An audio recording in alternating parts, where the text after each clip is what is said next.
Here is the one video you need to get ready for range play in Black Ops 7, going over all the best class setups, settings, and callouts for every map so that you have everything you need to succeed in Black Ops 7 range play on this video right here. But first, let's go over some major changes for Black Ops 7 range play. In case you haven't heard, 4 stacking is banned in ranks Crimson or above. You're only allowed to queue 1 to 2 player parties. Anybody that's Diamond or below you can stack in 4 player parties. The solo and duo only is just to combat how overpowered it is to 4 stack against solo players in Crimson and Iridescent. But if you're a high range player and you're disappointed by this news, Treyarch did announce that there will be a separate end of season ladder for people that finished in the same rank as you, and is driven towards the more competitive minded players, so I believe there will be 4 stacking allowed in those. Those end of season ladders will also have some cool rewards like camos and stuff specifically for that event. Black Ops 7 ranked play ranks are here all the way from bronze to Iridescent and top 250. Let me know what you think of these. Did Treyarch cook? Also, there will be placement matches, so you need to win 3 games and then you'll be automatically placed into a rank. You'll see here it's Platinum 2 on the example. So there's no more starting at 0 SR every season. And there are 2 final major changes that you'll definitely want to know going into BO7 ranked play. The first is that Cronus's and other cheating devices like Zims will be banned. So if you're using one and haven't found a new hobby yet, it's about time to learn how to play without the Cronus. And the second is that snipers are allowed in Black Ops 7 ranked play, search and destroy only. So make sure when you're making your classes to include one with a sniper. But before we get into all the best class setups, let's first talk about the best settings for PC and then console. So again, starting with PC, go into console. For the graphics settings, we're going to start with full screen exclusive. Make sure you choose your display monitor, display adapter,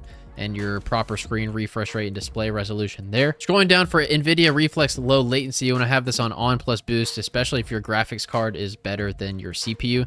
Scrolling down for the VSync and gameplay menus, you want to make sure this is off. Custom frame limit, I have this on 250 for the gameplay custom frame rate. My monitor only goes to 144, so this doesn't impact me as much. But if you have a higher refresh rate, you want to bump that up if you can. And then scrolling down, the rest of my settings on display are here. I have HDR turned off. Up next, under the quality tab, you want to make sure that your render resolution matches with your output resolution. So for me, it's 1440p. I have that on 100. For upscaling and sharpening, you want to choose Fidelity Cast and turn the strength up to 100. If you have a PC that struggles with frames, you can do DLSS. This has been kind of a new wave for PC Call of Duty. You can have this on balanced or performance, and then I think transformer for the model, but I typically use Fidelity Cast, so that doesn't impact me as much. For scale target, I have 80, variable rate shading on. For the rest of the details and textures, I'm going to kind of spitfire these, but texture resolution I have on very low, filter I have on low, depth of field off, detail quality low, particle resolution very low, bullet impacts I have this on off, persistent effects on off, shader quality is low, on-demand texture streaming is minimal. For local texture streaming quality, we're keeping this on low, as well as in-game video quality, we're having this on low as well. For shadows and lighting, shadow quality very low, screen space shadows off, occlusion off, screen space reflections off, static reflection quality, I have this on low. Terrain quality very low, volumetric low, deferred physics off, weather grid volumes quality off, water quality off. So all of these, as you can see, are either low or off except for a specific few. This is just to keep the input delay as low as possible and have as many frames as possible in the game. Up next, under view, for field of view, I have this on 105. ADS field of view is affected. Weapon field of view is wide. For the rest of the settings here, you're going to make sure that your world motion and weapon motion blur are both off. Your first and third person camera movement are on least, so 50%. And then inverted flashbang, that's personal preference. Up next, for the controller tab, this is going to stay the same for both PC and console. So if you're a console player, you want to make sure you at least watch this portion before going on to the console setting of the video. I run 1.65 and 1.65 for my horizontal and vertical. This is very common. For pro players, they're in this range as well. Some up to 1.75, but I wouldn't go much higher than 1.65. This is a very average sensitivity that also is high enough to keep track of people that are wall bouncing around you. So again, personal preference, you can go lower or higher if you feel like it, but for me, I like 1.65. I flip L1, R1, and L2, R2 just because I play claw, but most people will probably have that off. Dead zone inputs here. This is personal for every controller. The important things are that the left stick min and right stick min you want to have pretty low or as low as possible without getting stick drift. Right stick min, if you could ideally be within the 0, 1 to 2 to 3 range without getting stick drift, that would be best. Left stick max, you want to have this down to 70. This helps you reach your maximum strafing speed as fast as possible to bump up that rotational aim assist. So definitely change the left stick max lower if you have not already. Up next, under the aiming tab, I don't mess with the sensitivity multiplier. I keep everything here on 1. For advanced aiming settings, you want to go into this one, make sure you do the sensitivity transition timing on instant, aim response curve type on dynamic, target aim assist, you can have that on. Some people go in motion sensor function and turn FOV sensitivity scaling off, but that really shouldn't matter. That's more of a placebo setting. For movement, you want to turn sprint assist on, and here's what the remainder of those settings look like. For mantle assist, I have this on off. I don't like to accidentally mantle, especially when you want to wall bounce. When you accidentally catch a mantle, that's the absolute worst feeling when you're trying to wall bounce, so keep this one on off. Corner slice I have on off. Wall jump assist, make sure this one is on off. Slide and dive behavior, I have this on hybrid. Make sure you're either on hybrid or slide only. That way it doesn't add that extra delay in your controller. Automatic airborne, I turn this off. Sprint restore and slide and maintain sprint, I have this on. And then the remainder of the settings are here. I don't think there are any crazy important ones. Let's go to movement advanced. I have single tap run. That doesn't really matter too much with attack sprint not in the game. I have grounded mantle on. This one's just to catch mantles a little bit faster, but you can definitely turn this one off as well. Up next, under the combat tab, I have the body shield behavior on body shield only because that's the only one that's going to actually help you while you're playing the game. The executions are more flashy. Body shield you can actually use, and the pros actually use in their gameplay. Under combat advanced, don't think I changed any of these settings. I'm pretty sure these are default. And then the overlay advanced should be default as well. Up next for audio, I have my master game volume at 100 with only dialogue and effects also at 100. I don't mess with the enhanced headphone mode because I actually don't like the sound of that setting. With my IEMs, I use headphone bass boost, which sounds really well to me. For asymmetrical hearing compensation, you want to have this on. Go into configure frequency intensity settings, and you want to adjust your left and right channel frequency to match the ones that I have here. Just make sure that you don't have your headphones on when you're adjusting these because it makes incredibly loud and high-pitched sounds at the different frequencies we're talking about. So adjust these for the left and the right to supposedly hear footsteps a little bit better. Reduce tinnitus sound, I have this on, and then hit marker preset, I just changed that to classic, not really too impactful. Same with the voice chat settings. These don't really impact the game at all. Up next is interface settings for telemetry. I have this on off, but you can turn it to FPS counter or whatever you find to be best. Readability, you can scroll down to color customization. Also go down to color filter, then filter to both world at 80 and then interface at 100. This will make the game a lot more vibrant. And then under gameplay HUD, I keep my HUD at default, same with the HUD scale. I don't really like the compass on, so I turn the compass off. These I keep the same as well. For the HUD bounds, you want to go to those, make sure they're pushed as close to the center of the screen as possible. That way it pushes your minimap as close to the center of the screen as possible. It makes it way easier to read. Scrolling down here, turn minimap rotation on. Like I said, I have compass off. For crosshair lines and crosshair dot, you want those both to be on static. I turn the spread on. The center dot scale, you can do default or larger, actually like larger. And then for the crosshair color, this is the one that I use. You want to make sure that the saturation and the brightness are turned up as well for that. Hit marker visuals on, damage based hit markers on. And for, let's see, advanced motion control, yeah, I don't mess with any of these at all. So that's it for the interface. In the very last setting tab for account and network, there's a couple of important settings that you want to change on here. Actually, I think it's only one, and it's dismemberment and gore effects. You want to turn these off. These are things that can impact your frames, especially on console. So I just go ahead and turn that off on PC as well. And that is it for the PC settings. Let's go on to console. And now we're on console. We're on the PS5 to show the best PS5 settings for Black Ops 7 ranked play. There's a couple of weird ones that you want to keep in mind. These are all to kind of lower the input delay on controller. Real quick, before we go over those though, I'll just show you the graphics presets for Black Ops 7 on console. Make sure 120 Hz refresh rate is on. Brightness, that's personal preference depending on your monitor, and eco mode is off. For quality, make sure motion blur is off, fidelity cast is on. You can adjust this. If you're getting frame drops, you can do a little bit lower, like 30. I found a sweet spot to be 50 for fidelity cast. On-demand texture streaming, have optimized minimal. I don't think that really impacts the game that much. And then here are my view settings right here. And then under controller, I went over my controller settings during the PC part, but they're here. And then the last important setting in game for PS5 is on account and network. Make sure that your dismemberment and your gore effects are on off. And now let's leave this to go to the PlayStation specific menu. Go to system and then HDMI. You want to make sure that your enable HDCP is turned off. I'll hide my camera so you can see. HDCP needs to be off. You go to the accessibility portion, then go to controllers. You want to make sure that haptic feedback during console navigation is turned on. You want to go to accessories and controller and make sure that your communication method is use USB cable. This is better for input delay. If you want to do even more for input delay, you can go to settings and then accessories, then general, then advanced settings, and turn Bluetooth off. I have Bluetooth all the way off. You'll have to fully restart your PS5 for this to take effect. But I believe in terms of the absolute milliseconds that we're talking about here, this will lower your input delay. Now down to saved data and app settings, you want to click on that, then go down to game presets. Make sure that your performance mode or resolution mode is set to performance mode only. And then of course you can go into your screen and video settings and make sure that Your 120 hertz output is on automatic. Your VRR is also on automatic. And then if you're allowed to turn on ALLM, you should. My monitor doesn't, but if yours does, you might as well turn it on as well. My HDR, I have this on off. And then my color range full, and that is it for the PlayStation 5 settings. Up next are class setups for Black Ops 7 ranked play, starting here with the Dravec. There's a couple different versions of the OP Dravec. This one is what a lot of the pros are using, specifically Neptune, who just won the most recent Call of Duty Major. This is his Dravec class.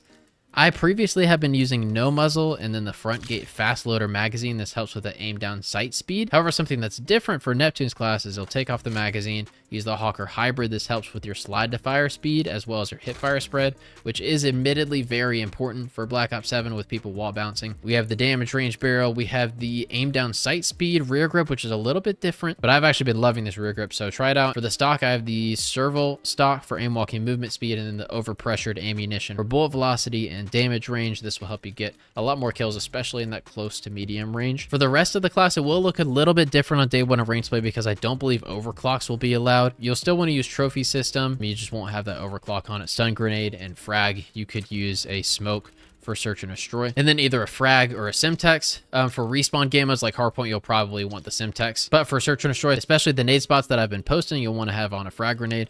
For the perks, you'll use Ninja, and then Tech Mask, Dexterity, and Lightweight. The other option will be Fast Hands and Flak Checking. I'm hoping they'll follow G's in range play by not allowing the use of both Tech Mask and Flak checking. This is typically banned in pro play and especially wager websites. But all that to the side, let's talk about the second class, which is going to be the M15. Right here, we're starting with the Lethal Tools ELO for the red dot sight, the Fusion Barrel for damage range and bullet velocity. For the underbarrel, we're using the Iron Hold angled grip. This one helps with the aiming idle sway, horizontal recoil control, and aim walking steadiness. For the rear grip, we're going to use the Hex Cut grip for slide to fire and dive to fire speed, as well as aim down sight speed. Some people use strictly the aim down sight speed. I slide a lot, especially when I use the AR, so I like the Hex Cut grip a little bit more. And then the final attachment is the stock, the Wander stock for aim walking movement speed. This helps you with strafing so that you can get better rotational aim assist. And next, let's talk about the pistol. There might be some weird ranked play rules where they don't allow any attachments, but the main class that we've been using is this one with vertical recoil control, the muzzle. The barrel will be damage range and bullet velocity. Rear grip will be the slide to fire rear grip, and then overpressured ammunition. But don't be surprised if ranked play ends up taking out some of these pistol attachments. We just don't know right now. And then the final class, this one I'm really excited about, is going to be a sniper. You can't use attachments on the sniper, and I believe they'll stay true to that GA for ranked play. If that's not the case, then I'll be very surprised. But it's going to be the VS Recon without any attachments. And up next for Black Ops 7 ranked play tips, we're going to be going over callouts. The first map is BLACKHEART. Now, a lot of these callouts are actually going to be the hardpoint rotation, so make sure you have these memorized going into Black Ops 7 ranked play, because the first one, literally right here, is going to be P1. This area to the side of P1 is called Ring. These are windows or dubs because there's two windows. P1 will bring you to blue door. All of this is blue because of the catwalk here.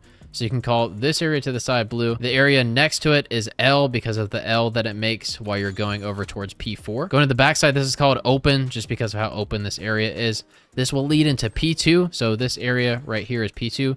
Back P2, and this is front P2. Front P2, you can either go back towards P1 or the blue doors, or you can hit elbow. This is elbow, which leads to long. This whole area here is long. And if you're trying to call somebody out on these wall bounces, you can call this pit just because of the pit that's underneath it. We're gonna head back over to P1, go through the gin doors, which leads to yellow because of the yellow platforms out here. We can cut right and end up in P5. Okay, so P1 to yellow, and this is now P5. Now, if we're pushing through P5, this would be back alley or back P5. This area back here is power. Here we have back boxes, so back boxes will lead us over here to P3. And if we continue on as P3 to now front P3, here is cat or outer catwalk. That will lead to outer steps, which will bring us back to P4, which we talked about earlier. And I guess the last part of this map is hop. So we'll call this hop up heady. And that's going to do it for BLACKHEART. Up next is Colossus. On Colossus, starting out here is going to be P1. P1 can lead out to balcony. All of this is statue as well because of this statue. Now, if we push out both sides of P1, this is yellow because of the yellow accents on the walls. And if we turn around, this side is going to be blue. So this whole room, because of the, like I said, the walls and the sides of the wall is going to be blue. So this will be blue steps leading back to P1. which would be yellow steps, which leads to yellow. Pushing through yellow, this will lead to broken. This hole in the wall is broken, which will lead into P4. This whole area here is P4. If we push back P4, this will lead to elevators because of these elevators right here. If we push through elevators, this will be back smoke because of the smoke here. Also just kind of deep spawn. We continue out here. This will be orange because of the orange box. You can also say just back crate. This area is P3. You can also call it sub, but you'll probably want to save sub for the distinction of somebody that's actually playing behind it. You also have like inner P3. This whole area here is going to be X-ray. This is just kind of part of X-ray as well. You can call this like desk as well. So heading out of X-ray into P3, we're going to continue to B-bomb. This whole area out here, specifically like right here, is going to be B-bomb. Pushing back off of B-bomb, this is blue box, just because, I mean, it makes it easy to remember because this whole area is blue. And so this is going to be blue box. And if we push from blue, this is P2 right here. We can also, some people call this ticket as well, or bar or something like that. But P2, ticket, bar, they all kind of mean the same thing. They're right here. Pushing back up to A bomb. This is statue like we talked about earlier.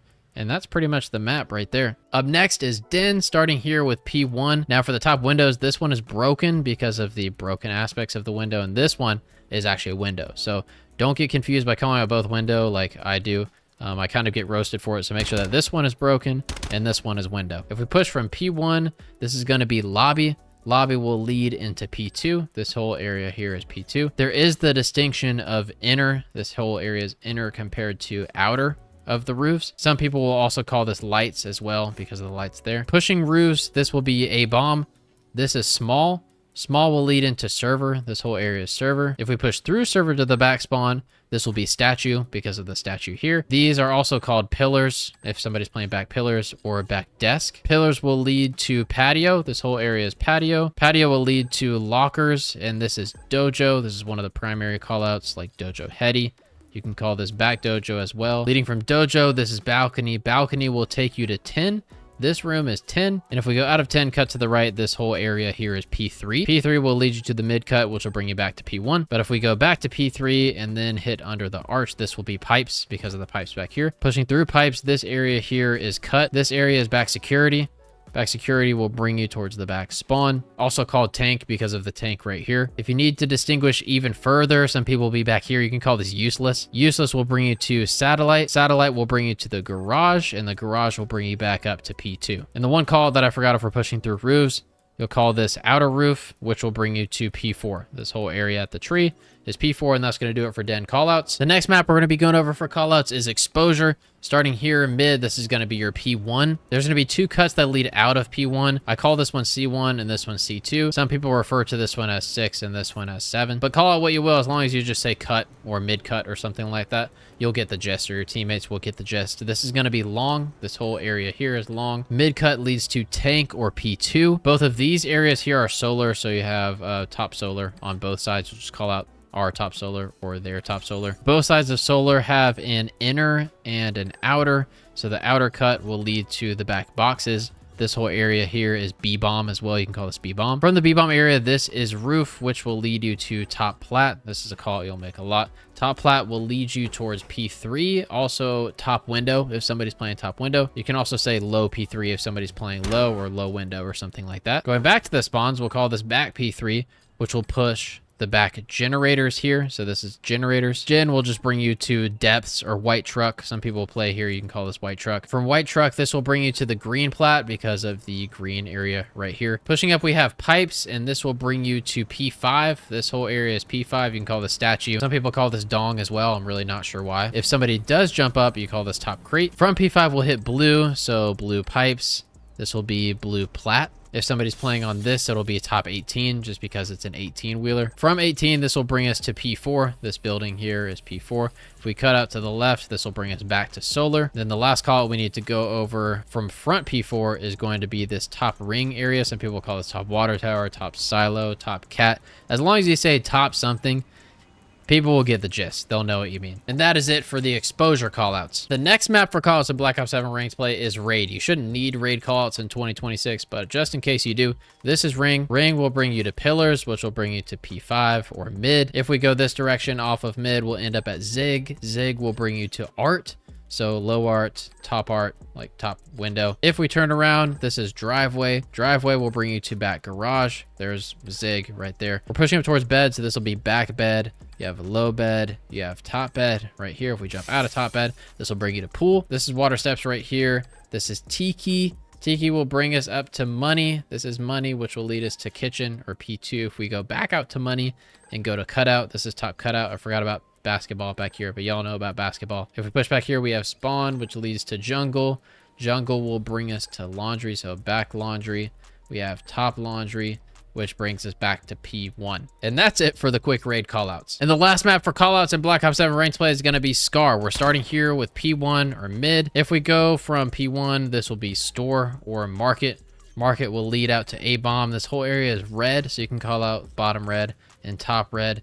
This area here, at least this section of top red, is going to be called moose just because of the portrait of the moose right there. A lot of people will try to finesse this area right here. So pushing up towards top red, this will lead us towards satellite. This is back wood or back shed, which will bring us to back boxes. This whole building is blue, so we have top blue. This is also bottom blue. Bottom blue will lead to P4. The bottom area is going to be P4. If we push back P4, P4 will lead us to tank. And if we're going towards plane or P3, this will be outer, this will be inner. So this is top plane. Plane is just kind of the head glitch. The lower area is going to be P3. If we push back P3, this is cut, mid cut, B cut, whatever you want to call it, because it leads to B bomb. This is top green. This whole building is green. Green will lead towards top window. If you call it top green, people will understand what you mean here as well. Distinguishing between the two different structures here mid, this is solar just because of the top solar parts. This one is going to be 18 wheeler though. That leads towards the back spawn. Some people play here at the Jeep, so you just call this area back Jeep. This is back square or back useless. Either one of those will work. And going back to red, you can call this section of red P2 just because this is the second hard point. And same thing over here with what I called B-bomb earlier. It still is B-bomb, but you can call this P5 as well, just because I'm a search and destroy player, but this is P5. And that is going to do it for everything Black Ops 7 ranked play, including all the class setups, settings, and callouts that we just went over. Like and subscribe if this video helped you out. Stay tuned for more ranked play content down below, and I will catch you next time at lunchtime. Peace.